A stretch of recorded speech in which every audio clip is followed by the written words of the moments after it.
Приказна 2. Сонцето и гасеницата. Многу одамна на една пространа и прекрасна ливада си живееше гасеницата Гага. Ливадата во која што живееше Гага со незините родители и многобројните пријателчиња беше покриена со најпрекрасните и најпријатно миризливите цвеќиња. Токму тие цвеќиња беа омиленото место за игри и криенки на Гага и на незините пријателчиња. Сонцето никогаш не заоѓаше на оваа ливада. Токму тоа ја правеше ливадата да биде посебна и најубава. Гага многу си ја сакаше својата ливада. Но на крајот од ливадата се надзираше една мрачна пештера, целата обвиена во сивила. Сонцето никогаш не грееше таму и затоа не беше чудно што таа беше темна и мрачна. Малата и неискусна гасеница секогаш кога ќе ја погледнеше таа мрачна пештера и се јавуваше љубопитство. Што поточно се крие во таа мрачна пештера? Еден ден, Гага, додека си играше криенка со незините пријателчиња, успеа да се сокрие и потрча право кон мрачната пештера. И покрај тоа што Гага беше предупредена од незините родители, дека доколку си отиде од таа прекрасна ливада и се упати кон мрачната пештера, сонцето нема да биде таму, ќе биде многу ладно и бидејќи е мала и неискусна, нема да успе да се врати дома и ќе умре во голема болка. Но љубопитната Гага не веруваше во тоа. Гасеницата во себе си говореше: може би оваа пештера и не е толку мрачна како што изгледа. Сигурно таму се крие некое благо или може би некои побави цвеќиња од нашата ливада. Како што се доближуваше до таа мрачна пештера, стануваше се поладно и поладно. Но на Гага тоа не ја пречеше. Незината цел беше само да стигне до таа пештера и да биде поразлична од другите. Да се врати назад со некој можеби побогат нектар и да биде над сите своји сожители во ливадата. А телото целото и се тресеше од студ, но Гага упорно тоа го занемаруваше.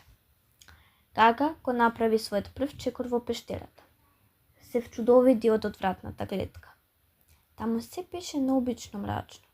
Наместо прекрасниот мирис што го очекуваше, чувствуваше тешка непријатна миризба.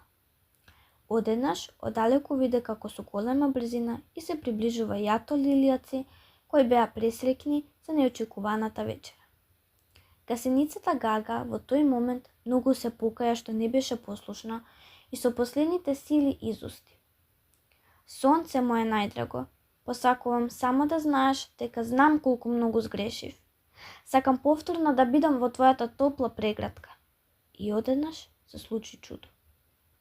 Сонцето, кое имаше неизмерна љубов во себе, ќе рашири своите топли краци и заблеска во пештерата. Лилијаците ослепеа од силната светлина, а гасеницата Гага ја претвори во најпрекрасната, најукрасената пеперутка. Пеперутката не можеше да верува за овој прекрасен дар. Многу му беше благодарна на сонцето што никогаш не ја остави, што го прими незиното покаяние и ја преобрази во најубавата пеперутка. Така сонцето, заедно со својата пеперутка, отидоа во неговата прекрасна градина.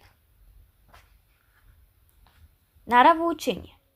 Гасеницата го представува целото човештво, од Адам до последниот човек, кој што знае да погреши и да се оддалечи од Бога.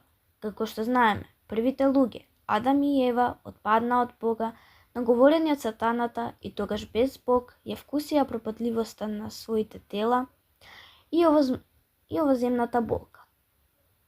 Но сето ова би било безизлезно, да не беше неизмерното Божје човеколюбие. Сонцето представува Христос. Со Христовото воскресение и човекот, како гасеницата, ќе се преобрази и ќе добие ново и преобразено руво, и доколку човекот е отворен за Христос, ќе добие Царство небесно, каде што смртта, злото и гревот секогаш ќе бидат победени. Лекција 2. Еден од Светата Тројца, Синот, кој е вечен, заедно со Отецот и Светиот Дух, се родил како совршен човек, при тоа останувајќи и совршен Бог. Затоа и го нарекуваме Богочовекот Исус Христос. Се родил како човек, за да го избави од смртта, целиот човечки род, кој заради гревот на првите луѓе, Адам и Ева, отстапил од заедницата со Бога. Адам и Ева ги нарекуваме прародители, затоа што тие се први луѓе кои се створени. Живееле во рајската градина со Бога. Кога Бог ги створил сите овоземни созданија, Бог ги изведе сите пред Адам, за тој да им даде име и на таков начин да учествува во Божјото творење. Бог ги создал првите луѓе вечно да живеат со Него и да се насладуваат во таа заедница. Биле повикани да се усовршуваат во љубовта и со таквиот живот да се обожат. Меѓутоа, Адам и Ева биле измамени од нечестивиот преку змијата, мислејќи дека и без Бог можат да станат богови, нарушувајќи ја Божјата заповед. Сите нивни потомци умирале и не можеле да го поправат тој нарушен однос со Бог. Со Христовото воскресение на сите луѓе им е возможено, живејќи во Христа, на земјата да го отпочнат најважното запознавање, дружење и остварување на заедницата со Бога, која ќе продолжи да се усовршува во вечноста.